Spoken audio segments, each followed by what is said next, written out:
আজকে আমরা আমরা তো আগের দিন ভি লুকআপ শিখেছি। আজকে আমরা এক্স লুকআপ শিখবো। এক্স লুকআপ খুব একটা ইম্পর্টেন্ট ফর্মুলা ইন এক্সেল। আমরা এটাকে অ্যাডভান্স এক্সেল হিসেবে কনসিডার করতে পারি।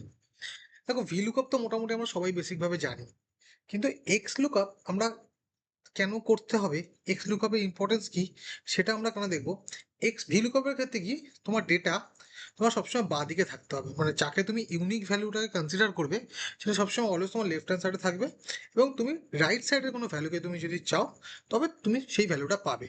কিন্তু এক্স লুকআপের ক্ষেত্রে এরকম কোনো ব্যাপার নেই, left hand side, right hand side, upper, lower. X লুকআপের ক্ষেত্রে তুমি যেখানে ডেটা থাকুক, তুমি যে কোনো ডেটা চাইছো তুমি সেটাকে নিয়ে আসতে পারবে।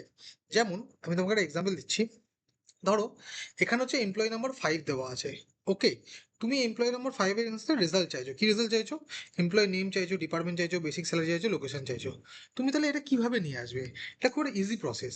কিন্তু এক্স লুকআপের ইউসেজটা সবসময় বেশি হয় না, বাট এক্স লুকআপ হচ্ছে অথেন্টিকেট ভাবে তোমার রেজাল্টটাকে তুলে এনে দেয়। যেমন, যদি আমি এই এমপ্লয় ইএমপি 005 এটার এগেনস্টে যদি আমি এমপ্লয়ি নাম বার করতে চাই, আমি কিভাবে বার করবো? সেটার ক্ষেত্রে এখানে ভি লুকআপ লাগবে না, কারণ এটা লেফট হ্যান্ড সাইডে নেই আমার কাছে। এটা যেরকম লেফট হ্যান্ড সাইডে আছে, এটা আমার লেফট হ্যান্ড সাইডে নেই, এটা আমার আপারে আছে। তো আমি যদি ভি লুকআপ, আমি যদি এক্স লুকআপ দিয়ে বার করি, আমি কিভাবে পাবো? ইকুয়াল টু এক্স লুকআপ লিখবো, ট্যাব দাবাবো, করে আমি সেই ভি লুকআপের মতনই কমন আমাকে এইটা সিলেক্ট করতে হবে। This is the common lookup value. আমি কোন ভ্যালুটাকে লুকআপ করতে চাই, কার বেসিসে, এটা আমার লুকআপ ভ্যালু, কমা। এবার আমি কি করব? আমি যাবো লুকআপ অ্যারে। লুকআপ অ্যারে মানে আমার এই সেম ডেটাটা, এই যে ইএমপি 005, এটা আমার ওইখানে কোথায় আছে? দেখো, এটা আমার এখানে আছে, ইএমপি 001 থেকে এইখানের মধ্যে। এটাকে আমি ফিক্স করে নেবো, ফিক্স করাটা ইম্পর্টেন্ট। আবার একটা কমা দেবো। এবার আমি কি চাই? আমার এমপ্লয়ি নেম চাই। আবার আমি এমপ্লয়ি নেমের ক্ষেত্রে কি এইখানে সিলেক্ট করব, করে এটাকে আবার ফিক্স করে দেবো F4 করে। ওকে, কে এন্টার করবো। দেখো, তোমার মোহাম্মদ রাফি চলে এলো এমপ্লয়ি নেমের জায়গায়। সেম, আমি যদি মোহাম্মদ রাফিকে দেখতে চাই এমপ্লয়ি নাম্বার 005 কিনা, আমি দেখতে পারি, দেখি তো। দেখো, মোহাম্মদ রাফি এমপ্লয়ি নাম্বার তোমার কত বলছে, এমপ্লয়ি নাম্বার বলে 005, তার মানে আমি পেয়ে গেলাম। আমি এটাই তোমাদেরকে বলছিলাম। সেরকম সেম এক্সাম্পল যদি আমি ডিপার্টমেন্ট ওয়াইজ দিই, ধরো আমি সেম জিনিস করব, x lookup, tab 005, comma, this is call lookup value. Same আমাকে লুকআপ ভ্যালুটা ওখানে খুঁজতে হবে, এইখানে লুকআপ ভ্যালু এর মধ্যে কোথাও একটা আছে। ওকে, এটাকে দিয়ে আমার ফিক্স করতে হবে, কমা দিতে হবে। এবার আমার ডিপার্টমেন্ট চাই, তাহলে আমি ডিপার্টমেন্ট সিলেক্ট করব, ডিপার্টমেন্টটাকেও আমি ফিক্স করে নেবো।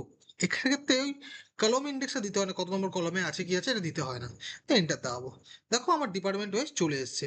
এটা টেক্সটে আছে তাই জন্য ফর্মুলাটা হয়, এটাকে জেনারেল করে নিতে হবে। জেনারেল করে নিলে দেখো অটোমেটিক্যালি চলে আসবে। ওকে, এবার যদি আমি বেসিক স্যালারি জানতে চাই, আমি কি করব? সেম জিনিস, এক্স লুকআপ। আমি এমপ্লয়ি 005-এ কি কমা করব, মানে সেটা হচ্ছে আমার লুকআপ ভ্যালু। আমি এটা কোথায় পাবো? এর মধ্যে থেকে পাবো।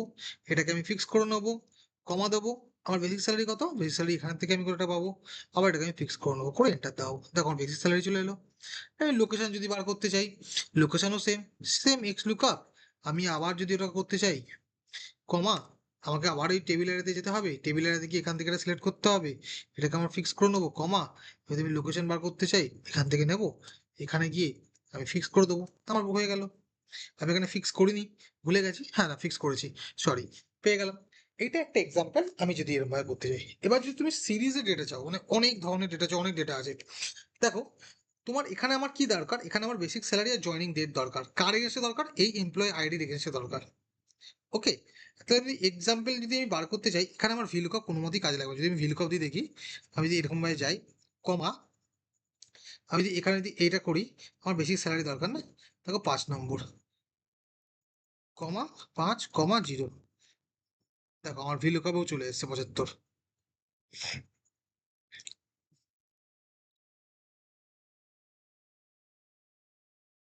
সো আমি যদি এটাকে ভিলুকআপ যদি 75 চলে আসে 001-এ আমার, ওকে, চলো, আমি এক্ষেত্রে কি হবে? দেখো, ডেটাটাকে ডান দিকে আছে, এক্ষেত্রে আমার ভিলুকআপটা কাজে লাগবে না। আমায় কি করতে হবে? আমাকে এক্ষেত্রে এক্স লুকআপ লাগাতাম, ইকুয়াল টু এক্স লুকআপ। আমি কি করব? আমার এই ভ্যালুটা দরকার, কমা দেবো, দিয়ে আমাকে এই টেবিল আরে খুঁজতে হবে। টেবিল আরেটা কোথায় আছে? এখানে আছে। এটা করে নেবো, করে এটাকে ফিক্স করে নেবো, আবার এটা কমা দেবো। আবার বেসিক স্যালারিতে এসে আমি কি করব? F4 করে সিলেক্ট করে এন্টার দাবাবো। দেখো 75 হয়ে গেল। এবার এটাকে যদি আমি কমা দিয়ে আমি যদি মানে কপি করে যদি পেস্ট করে দিই, আমার সব কটাতে চলে আসবে। সেম জয়েনিং ডেট সেম ভাবে করবো, equal to x lookup tab, তোমার এই ভ্যালুটাকে করতে হবে, মানে যেটা লুকআপ ভ্যালু, এটার আমার ভ্যালু কোথায় আছে, এখানে আছে ইমেল এমপ্লয় আইডি, এটাকে আমার ফিক্স করে দিতে হবে, কমা দিতে হবে, আর আমার জয়েনিং ডেটে গিয়ে এটাকেও আমার ফিক্স করে দিতে হবে, এন্টার দেওয়াবো। যখন এন্টার দেওয়াবো আমার কি চলে আসবে, আমার অটোমেটিক্যালি সব করা চলে আসবে। এইভাবে আমরা এক্স লুকআপ ফর্মুলা ইউজ করতে পারি। এক্স লুকআপ ফর্মুলায় আমার কি হয়, ডেটাটাকে যেরকম ইচ্ছে থাকুক আমি সেখান থেকে নিয়ে এসে সাজিয়ে নিতে পারি। কিন্তু ভি লুকআপে সেটা আমাকে লেফট হ্যান্ড সাইডে থাকতে হয়। That is the difference mainly V lookup আর এক্স লুকআপের। আর কোনো রকম কোশ্চেন নেই। এছাড়া যদি তোমার কোনো কোশ্চেন থাকে ভি লুকআপ এক্স লুকআপ দিয়ে, বা তোমার এক্স লুকআপ দিয়ে, তুমি আমাকে অলওয়েজ কোশ্চেন করো, আমি তোমাদেরকে অ্যান্সার করবো। কিন্তু মনে রাখবে V lookup and x lookup is very important for the office. মানে তোমার অফিসে সবসময় এটা দরকার পড়ে, তুমি যে কোনো ডেটাকে সাজাও, সেলস ডেটা, তুমি তোমার পারচেস ডেটা, তুমি তোমার ডেটার এজিং, যে কোনো ডেটাকে তুমি যদি সাজাতে চাও, তোমার V lookup and x lookup is very important. তোমাকে এটা থেকে শিখে রাখতে হবে। আর যারা তোমরা এখন ছোট আছো, এখন থেকে তারা দিনে হচ্ছে মোবাইল নিয়ে ঘাটাঘাটি করছো সারাদিন ধরে, সেই ক্ষেত্রে ওয়েস্ট না করে তোমরা কিছুটা টাইম নিজেদেরকে এক্সেলে দাও, এক্সেলে ইমপ্রুভ করো। যে যত বেশি এক্সেলে ইমপ্রুভ করতে হবে নিজেকে, সে তত বেশি গ্রোথ পাবে লাইফে। That is very important. Thank you so much আজকের জন্য।